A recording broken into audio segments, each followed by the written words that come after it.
Helenio Herrera is regarded as one of the greatest managers in the history of the game, and there are no managers quite as associated with a specific style of play as him. Herrera is renowned for his use of the defensive Catenaccio system, which helped him achieve great success with his legendary Grande Inter side of the 1960s, and he was one of the first managers in the game to gain stardom. This is the story of Helenio Herrera, the king of Catenaccio.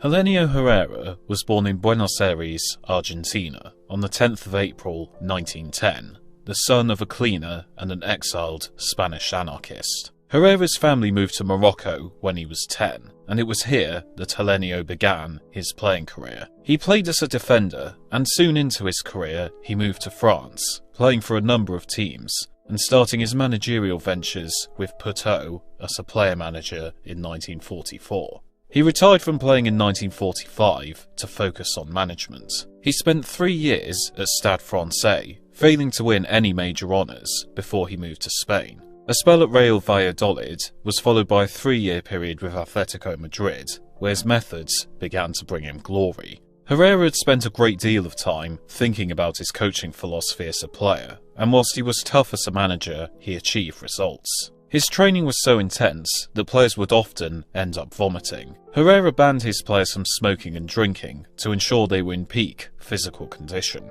He would plaster slogans such as "He who does not give it all gives nothing" across the training grounds, and got his players to chant them during training. Herrera won 2 La Liga titles with Atleti, but he became renowned as a journeyman. After leaving Atleti in 1952, he had spells at Malaga, Deportivo La Coruña, Sevilla and Belenenses, before he joined Barcelona in 1958. Herrera's career would reach new heights with the Catalans. Despite his spell only lasting 2 years, he won 5 trophies, with 2 La Ligas, a Copa del Rey and 2 Intercities Fairs Cups. Herrera stopped at nothing to achieve success, apparently once breaking a cast off a player's arm to ensure he could train. Despite his success, Herrera would leave Barcelona in 1960, following a dispute with star player Laszlo Kubala. Herrera ventured to Italy, where he would take charge of Inter Milan. It was the start of something special. Inter had not won the league since 1954, and were desperate for change.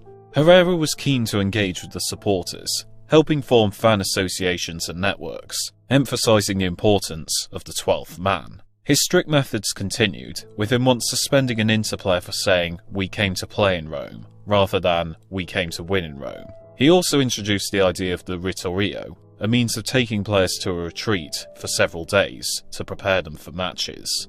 His intense training did not slow down, and on one occasion, 3 players fell behind on a group run. Upon arriving at the hotel, they saw that the bus had left without them, and so they had to make their own way back to Milan. Herrera became a celebrity at a time where coaches received little fanfare, and he was most well known for his style of play, Catenaccio. Influenced by Swiss coach Karl Rappan, this style involved placing an extra defender behind the 2 centre-backs to bulk up the defence, with the aim of sitting back and waiting for the opposition to slip up before hitting them on the counter-attack. His Inter team would line up in a 5-3-2 formation, based largely around offensive fullbacks. Whilst drawing criticism for being a dull style of play, Herrera often pointed out that people ignored the attacking aspects of Catenaccio, with Giancito Facchetti hitting impressive goal-scoring tallies from left-back. It took time for Inter to reap the benefits of Herrera's style, with them finishing 3rd in his first season in charge. But in his 3rd season, Inter were winners of the Scudetto. He had built his teams around the likes of Facchetti and Tarquiso Burniak at fullback, as well as sweeper Armando Pichi, playmaker Luis Suarez, and forward Sandro Mazzola. They were christened Grande Inter, and were on their way to more glory. Inter reached the European Cup final for the first time in 1964, and were up against Real Madrid, who had dominated the competition in its early years. However, Herrera was unfazed. 2 goals from Mazzola and 1 from Aurelio Milani saw Inter to a 3-1 win, as they became champions of Europe for the first ever time. Inter had completely nullified Real with their defensive tactics, using man marking and the use of Piqué as a sweeper to halt their attacks. Inter would be back again the next year, although not without controversy. They came back from a 3-1 defeat in the first leg against Bill Shankly's Liverpool, with the second leg dogged with accusations of biased refereeing. A goal from Brazilian midfielder Jair in the final saw them defeat Benfica 1-0 to claim a second consecutive European Cup, which capped off a double after they had reclaimed Serie A. He won his third Scudetto in 1966, and the next year he had a chance for another double. They reached the 1967 European Cup final, where they faced Celtic. However, Jock Stein's side won 2-1, and Inter would also blow the league soon after. It signalled the end of Grande Inter. Herrera would leave Inter in 1968, going to Roma and becoming the highest paid manager in the world. He completed his Italian trophy cabinet in his first season, when he won the Coppa Italia, but his intense methods soon drew blood. Roma player Giuliano Taccola was suffering from illness, but Herrera decided to continue playing him. Taccola fell ill before a match, and a club doctor discovered a heart murmur. However, Herrera refused to disclose this information to the player. Taccola only lasted 45 minutes in the next match, and weeks later he suffered a seizure in the club locker room. He died in the ambulance on his way to the hospital at the age of 24. Many blamed Herrera for his death, and it would forever serve as a black mark on his name. He briefly returned to Inter in 1973 before he suffered a heart attack, which he blamed on stress. Herrera quit coaching for a few years, before joining Rimini for a brief spell and then returning to Barcelona, where he won the Copa del Rey in 1981. He would leave soon after, bringing his management career to an end.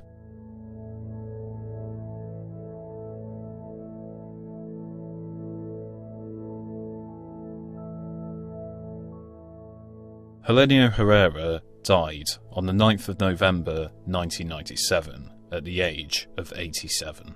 He remains one of only 2 managers to lead Inter to a European Cup title, the other being Jose Mourinho, another manager renowned for relying on defensive football to bring success. Herrera's career may have brought much controversy, but it also brought results. He was a man years ahead of his time, focusing on the importance of nutrition and fitness, and also becoming a manager in the limelight at a time where many remained in the background. His Grande Inter team are still renowned as one of the greatest ever club sides, and though his methods may have been controversial, they brought Inter to the top of the footballing world.